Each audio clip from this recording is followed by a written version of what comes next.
Haleluya, mari kita mulai. Saya harap saya tidak terlalu lama. Saudara sukacita mendengarnya, amin. Minggu yang lalu hanya 15 menit, betul? Ya. Hari ini kali 10.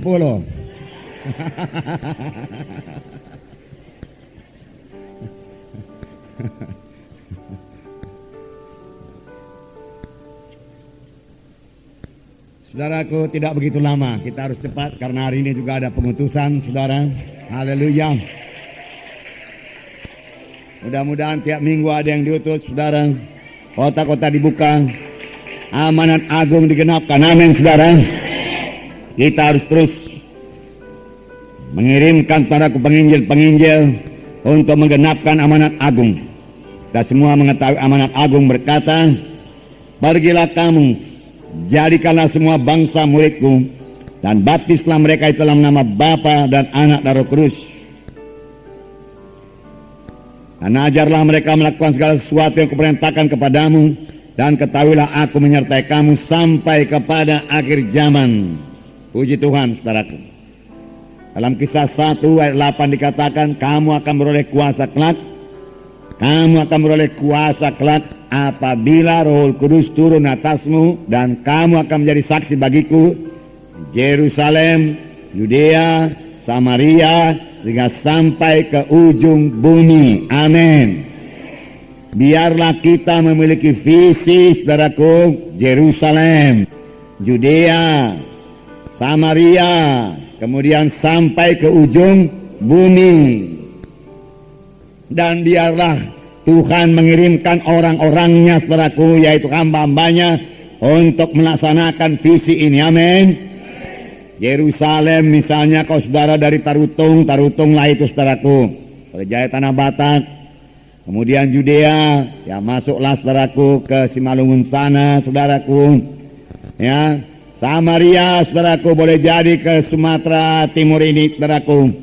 Ya, Indonesia ini, saudaraku, dan sampai ke ujung bumi, yaitu seluruh dunia. Amin. Bisakah itu kita laksanakan? Haleluya. Saya percaya kepada saudara, paling tidak kita punya iman buat itu, kita punya visi buat itu. Sebab banyak di antara saudara masih muda, saudaraku. Haleluya. Saudara bisa belajar, saudara, mempersiapkan diri untuk melayani, saudaraku, kemana saja Tuhan pimpin. Amin, saudara. Pujilah Tuhan, saudaraku. Juga firman Tuhan berkata, Tuhan Yesus tidak akan datang kedua kali sebelum segala suku, bangsa, dan bahasa mendengarkan Injil Tuhan. Bukan semua percaya, tapi mereka perlu mendengarkan Injil Tuhan. Nah, saudara, kita akan melihat satu sidang dalam Kisah Rasul, saudara, yaitu sidang Antioquia, yang memulai penginjilannya kepada orang-orang non-Yahudi.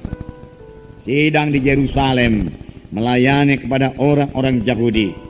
Dan menurut adat istiadat orang Yahudi, maka orang Yahudi ini, saudaraku, sangat dilarang bergaul dengan orang non-Yahudi, apalagi masuk ke rumahnya.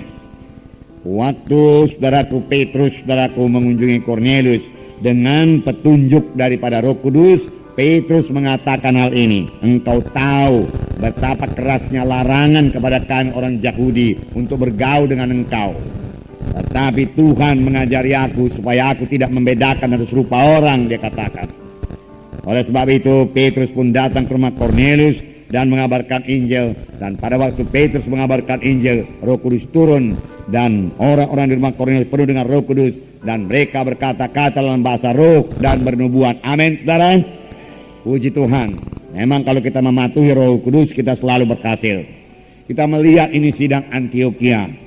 Saudaraku, nanti saudara baca dalam Kisah Rasul sebelumnya, sebelum pasal 13 ini, bahwasanya sidang Antioquia ini terjadi karena anak-anak Tuhan yang dianiaya, yang lari dari Yerusalem. Kemudian sambil berlari mereka bersaksi, mereka tidak menyembunyikan identitas mereka. Mereka membawa berita-berita tentang Tuhan Yesus, dan Tuhan meneguhkan pelayanan mereka dengan jiwa-jiwa diselamatkan. Lalu jadilah sidang Antioquia. Sidang Antioquia yang kemudian diajari oleh Paulus dan Barnabas, yang waktu itu bernama Saulus. Mari kita membaca dalam Kisah Rasul 13 ayat 1 sampai 12. Bukalah Alkitab saudara, Kisah Para Rasul 13 ayat 1 sampai 12. Oke? Mari kita baca. Saya baca satu ayat, saudara baca satu ayat dengan suara yang kuat, jelas dan terang. Pada waktu itu dalam jemaat di Antioquia ada beberapa nabi dan pengajar, yaitu Barnabas dan Simeon yang disebut Niger, dan Lukius orang Kirene, dan Menahem yang diasuh bersama dengan raja wilayah Herodes dan Saulus.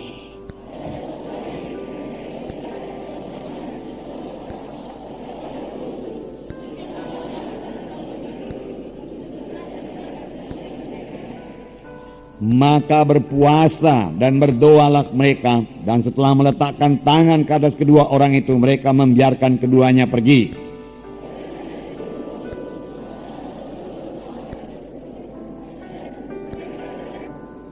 Setibanya di Salamis, mereka memberitakan firman Allah dalam rumah-rumah ibadat orang Yahudi, dan Yohanes menyertai mereka sebagai pembantu mereka.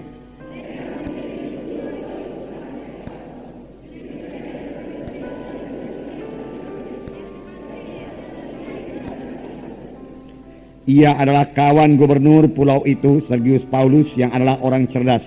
Gubernur itu memanggil Barnabas dan Saulus karena ia ingin mendengar firman Allah.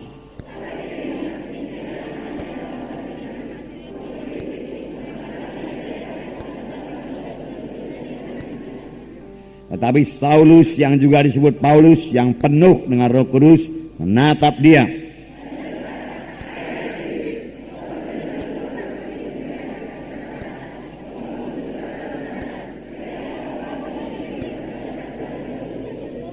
Sekarang lihatlah, tangan Tuhan datang menimpa engkau, dan engkau menjadi buta beberapa hari lamanya. Engkau tidak dapat melihat matahari. Dan seketika itu juga orang itu merasa diliputi kabut dan gelap, dan sambil meraba-raba ia harus mencari orang untuk menuntun dia. 12 bersama-sama. Melihat apa yang telah terjadi itu, percayalah gubernur itu, ia takjub oleh ajaran Tuhan. Haleluya. Ya, kelihatannya sidang Antioquia ini diberkati Tuhan. Sidang Antioquia bertumbuh dengan pesat. Sidang Antioquia tidak kurang suatu apa. Sidang Antioquia baik-baik saja, saudaraku. Mereka memiliki di sini dikatakan beberapa nabi dan pengajar atau guru, yaitu Barnabas dan Simeon yang disebut Niger, dan Lukius orang Kirene, dan Menahem yang diasuh bersama dengan Raja Herodes dan Saulus. Jadi Saulus juga guru di situ. Sebelum dia jadi rasul, dia jadi guru dulu. Memang saudaraku, dalam sidang Tuhan perlu guru dan nabi. Amin, saudara. Firman Tuhan berkata dalam Efesus 4 ayat 11, maka Tuhan menetapkan ya rasul-rasul, nabi-nabi, guru-guru, pemberita Injil, dan gembala-gembala, ya, untuk mendewasakan tubuh Kristus, mendewasakan anak-anak Tuhan bagi pekerjaan pelayanan. Jadi tugasnya rasul-rasul, nabi-nabi, guru-guru, gembala-gembala, penginjil-penginjil mendewasakan anak-anak Tuhan supaya mereka melayani. Jadi siapakah sebenarnya melayani? Anak-anak Tuhan. Amin. Semua anak-anak Tuhan harus melayani, karena semua anak-anak Tuhan adalah anggota tubuh Kristus. Tiap-tiap anggota tubuh Kristus harus berfungsi. Amin. Saya mau membacakan pada saudara dengan cepat Efesus pasal 4 ini, saudaraku. Ayat 11, saudaraku. Saya akan bicara hanya 45 menit saja, saudaraku. Dan ialah yang memberikan baik rasul-rasul maupun nabi-nabi, baik pemberita-pemberita Injil, maupun gembala-gembala dan pengajar-pengajar. Ayat 12, untuk memperlengkapi orang-orang kudus. Untuk apa? Memperlengkapi orang-orang kudus bagi pekerjaan pelayanan, bagi pembangunan tubuh Kristus. Jadi semua anak-anak Tuhan melayani untuk membangun tubuh Kristus, untuk membangun gereja, bersaksi, menginjil, dan memuridkan. Amin. Sebabnya semalam Ibu Munte berkata kepada saudara-saudara punya murid. Nah, puji Tuhan karena saudara yang melayani, saudara kami melengkapi saudara. Puji Tuhan. Sampai sekarang saudaraku, nabi-nabi ini masih ada, saudaraku. Cuma beda aja dengan nabi-nabi dalam perjanjian lama. Nabi-nabi dalam perjanjian lama menuliskan firman Tuhan. Nabi-nabi dalam perjanjian baru tidak menuliskan firman Tuhan. Tetapi nabi-nabi dalam perjanjian baru juga sebagai nabi-nabi dalam perjanjian lama adalah seorang pelihat, ia katakan. Waktu dahulu perjanjian lama namanya pelihat, dia bisa melihat ke depan. Sama sebagai nabi dalam perjanjian baru, Agabus, dia bernubuat akan terjadi pada kelaparan. Dan memang terjadi pada kelaparan. Ya, itu nabi-nabi, beraku nabi-nabi. Masih ada. Imam-imam masih ada apa enggak? Siapakah imam-imam dalam perjanjian baru? Kita, saudara dan saya. Ya, amin saudara. Ya, imam itu harus bisa memberikan syafaat. Jadi saudaraku, sidang Antioquia ini yang sudah diberkati Tuhan, mereka beribadah kepada Tuhan dan berpuasa. Beribadah artinya menyembah Tuhan, melayani Tuhan, saudaraku. Kalau kita mau melayani jiwa-jiwa, kita harus lebih dahulu melayani Tuhan. Amin. Beribadah di sini bukan berdoa minta ini, minta itu, minta berkat, tidak. Tapi mereka membesarkan Tuhan, memuliakan Tuhan, meninggikan Tuhan, menjunjung tinggi nama Tuhan. Saudaraku, mereka beribadah kepada Tuhan dan berpuasa. Dan apa saudaraku? Berpuasa. Ini yang sangat kurang kita laksanakan, saudaraku. Oleh sebab itu kita juga kurang mendengarkan suara Roh Kudus. Karena kita kurang beribadah, kurang berpuasa, saudaraku. Kita berdoa juga. Tapi ya, mudah-mudahan doa kita jangan lagi doa minta-minta saja melulu, saudaraku. Kita beribadah kepada Tuhan, kita menyembah Tuhan, kita melayani Tuhan, saudaraku. Itu beribadah kepada Tuhan. Dan berpuasa. Firman Tuhan berkata, maka berkatalah Roh Kudus.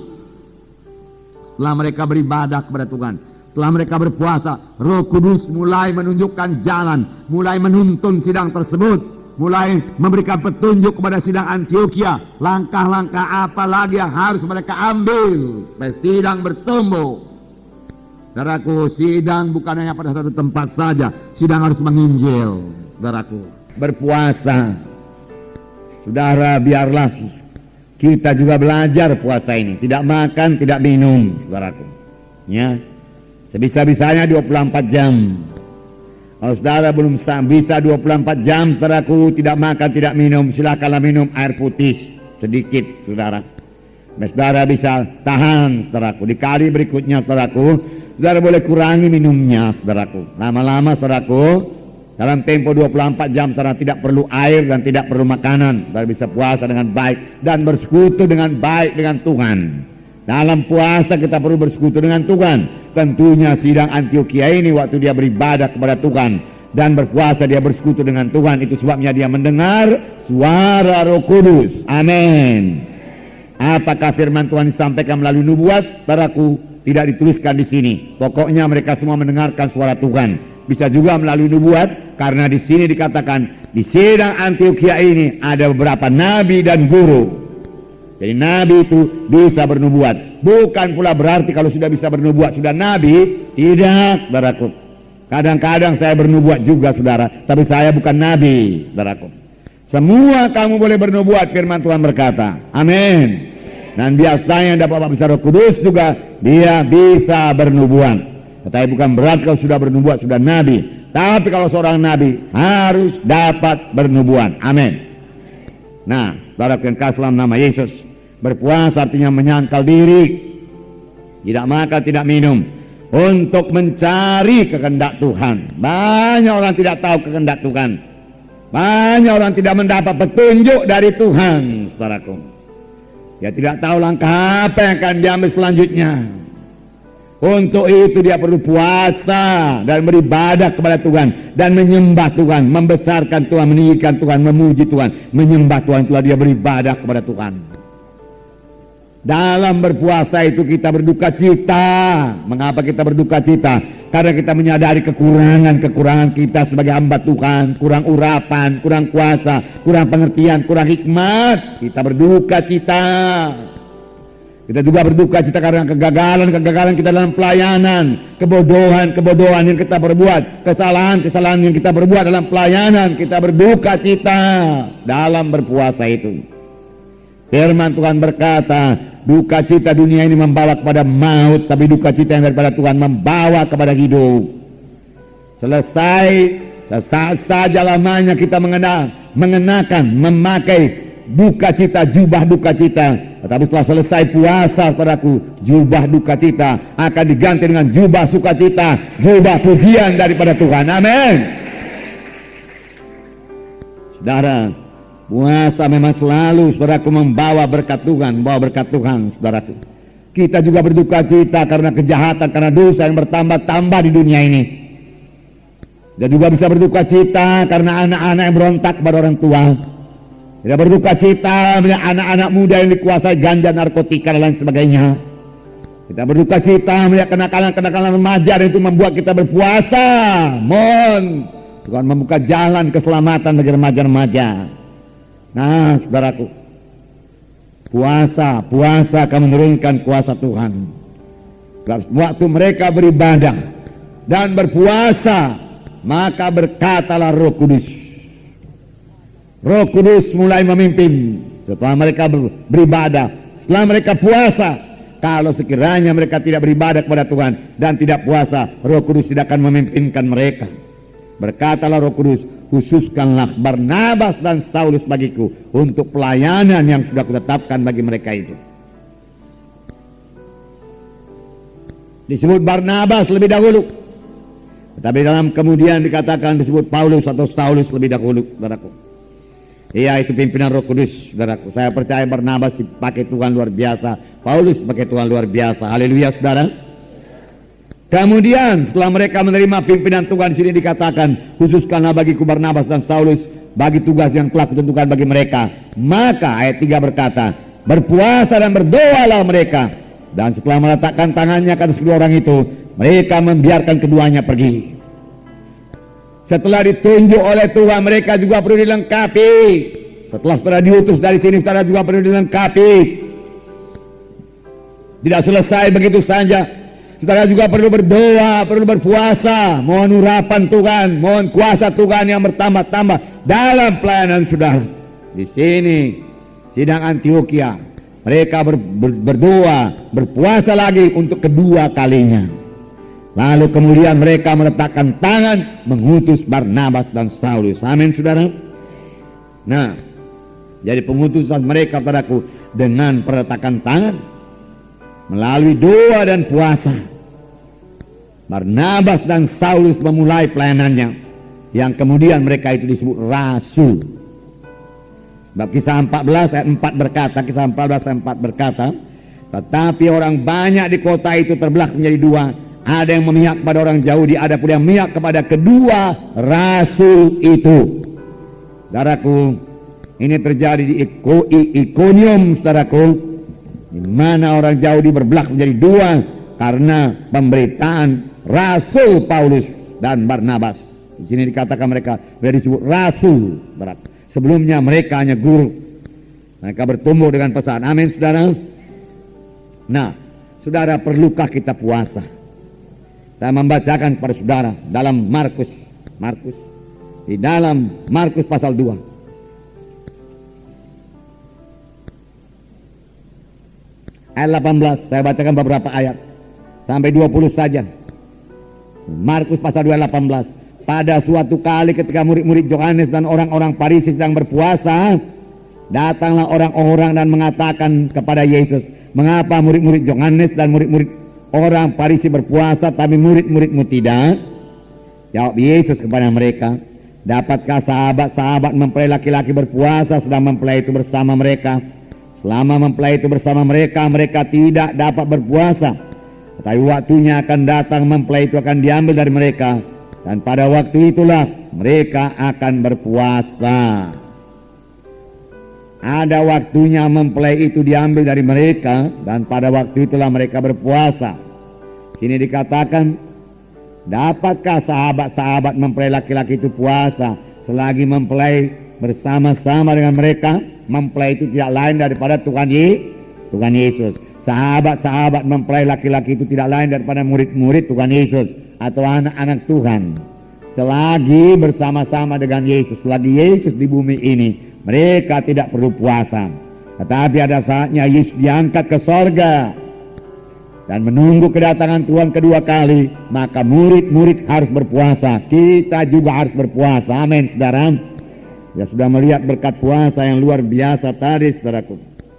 Nah, Yesus memberikan contoh dalam puasa ini.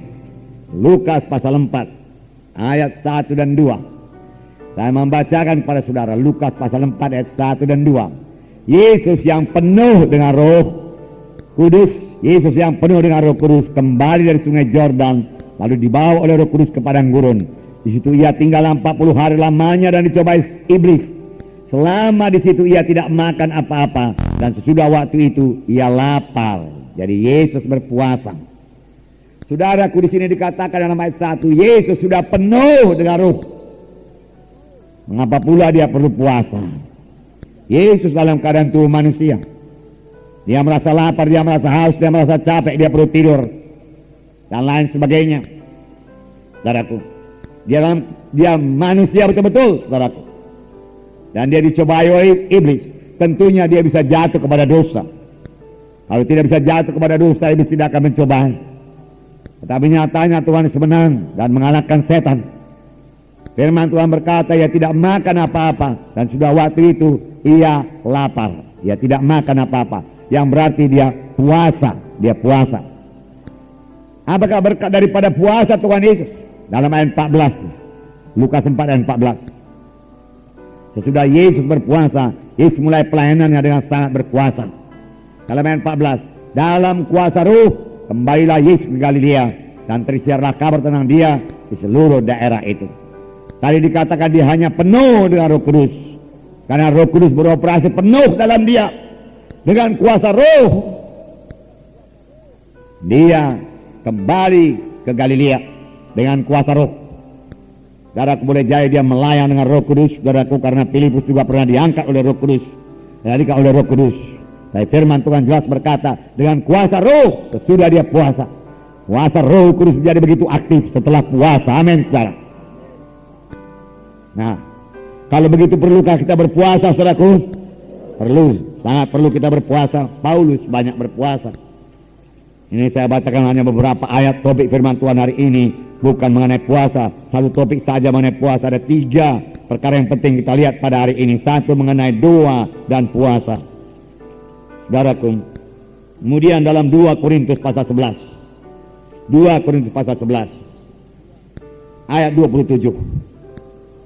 Aku banyak berjerih lelah dan bekerja berat. Kerap kali aku tidak tidur, aku lapar dan dahaga. Kerap kali aku berpuasa, kedinginan dan tanpa pakaian, dan seterusnya. Saudara, di sini dikatakan padaku Paulus juga lapar dan dahaga. Tetapi Paulus masih membedakan lapar dan dahaga dan berpuasa. Jadi Paulus berpuasa bukan karena tidak ada makanan, saudaraku. Ya, kalau tidak ada makanan dia katakan dia lapar dan dia dahaga, tidak ada minuman. Tetapi juga di samping itu dia berkata, kerap kali aku berpuasa juga, Paulus berkata. Dan kita tahu pelayanan Paulus sangat berkuasa, sangat berkemenangan, disertai Tuhan dengan kuasa dan tanda ajaib yang sangat luar biasa. Bahkan sabut tangan yang pernah dipakai Paulus pun dibawa ke tempat orang sakit, sanggup menyembuhkan orang sakit tersebut.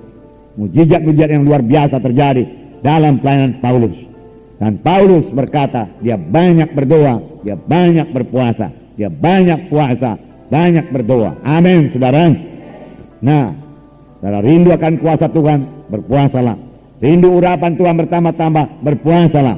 Rindu pengertian yang bertambah-tambah, hikmah yang bertambah-tambah, pimpinan Roh Kudus, tuntunan Roh Kudus, berpuasalah, berpuasalah. Amin.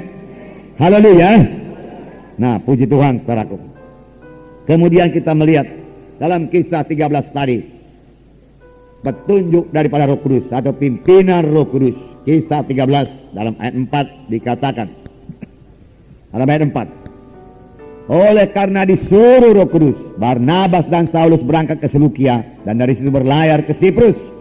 Setibanya di Salamis, mereka memberitakan firman Allah dalam rumah-rumah ibadat orang Yahudi, dan Yohanes menyertai mereka sebagai pembantu mereka.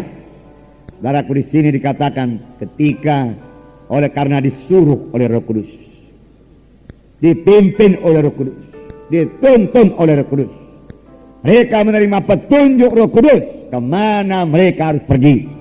Alangkah sukacitanya beroleh pelayanan seperti ini. Amin, saudara. Bolehkah kita memiliki pelayanan seperti ini, saudara? Bisakah kita dituntun dengan Roh Kudus, saudaraku? Bisa, tolong mic-nya kuat sedikit. Bisakah kita dipimpin oleh Roh Kudus, saudaraku? Bisa. Memang Roh Kudus diberikan padaku untuk memimpin semua anak Tuhan kepada kebenaran. Untuk itulah Roh Kudus diberikan. Yohanes 16 dikatakan, ayat Yohanes 16 ayat 13 dikatakan di sini, tetapi apabila ia datang, yaitu Roh kebenaran, ia akan memimpin kamu ke dalam seluruh kebenaran. Sebab ia tidak akan berkata-kata dari dirinya sendiri, tapi segala sesuatu yang didengarnya, itulah yang akan dikatakannya. Dan ia akan memberitakan kepadamu hal-hal yang akan datang. Apabila ia datang, siapakah yang datang? Yaitu Roh kebenaran, yaitu Roh Kudus. Ia akan memimpin kamu ke dalam seluruh kebenaran. Amin. Roh Kudus mau memimpin kita pada seluruh kebenaran. Sepanjang kita mau penuh dengan Roh Kudus dan dengar-dengaran kepada Roh Kudus dan bersekutu dengan Roh Kudus. Untuk itulah Roh Kudus diberikan. Dia memimpin kita pada seluruh kebenaran. Sebab ia tidak berkata-kata dirinya sendiri, tapi apa yang dengar daripada Bapa, itu yang disampaikannya kepada kamu. Firman Tuhan berkata, saudara. Contohnya, saudara, bukan hanya Saulus pimpin Roh Kudus, saudaraku. Dalam Kisah 8 ayat 29 dan 39, Filipus saja pun dipimpin Roh Kudus. Kisah 8, ini sudah kita lihat berapa waktu yang lewat mengenai pelayanan Filipus. Ayat 29, Kisah 8 ayat 29. Mula-mula, saudaraku, malaikat Tuhan yang berkata kepada Filipus, pergilah, bangunlah ke jalan lurus. Kemudian dia patuh. Amin. Patuh membawa berkat. Amin. Haleluya. Ayat 29. Lalu kata Roh kepada Filipus, pergilah ke situ dan dekatilah kereta itu. Lihat, Roh Kudus memimpin Filipus. Jelas, saudara. Roh Kudus hidup, Roh Kudus bicara. Buka hati saudara kepada Roh Kudus. Dengarlah suara Roh Kudus. Amin, saudara. Ya, di sini dikatakan lalu kata Roh kepada Filipus, pergilah ke situ dan dekatilah kereta itu. Dan kemudian Filipus patuh, segera ke situ. Haleluya. Haleluya buat perkataan segera. Amin. Ya, terap kali di sinilah kekalahan anak-anak Tuhan, saudaraku. Kalau Roh Kudus memimpinkan, dia tidak segera. Tapi Filipus segera, tidak membuang-buang waktu. Pada waktu malaikat Tuhan berkata kepada Filipus, bangunlah, pergi ke jalan lurus. Segera juga dia pergi. Segera. Kalau dia berlambat-lambat, saudara, kereta itu sudah lewat duluan, saudara. Jangan berlambat-lambat, saudara. Nah, kemudian dalam ayat 39 dikatakan, ya tentunya, saudaraku, ini Filipus patuh dan mendekati dan mendengar, saudaraku, bahwasanya sida-sida itu membaca kitab dari Nabi Yesaya. Lalu Filipus berkata, mengertikah Tuhan apa yang Tuhan baca itu? Bagaimana saya mengerti? Tidak ada menerangkan. Saudaraku, Filipus tahu menerangkan firman Tuhan kepadanya. Dan saudaraku, Filipus berhasil, saudaraku, membawa dia kepada keselamatan sekaligus menerima baptisan air. Amin.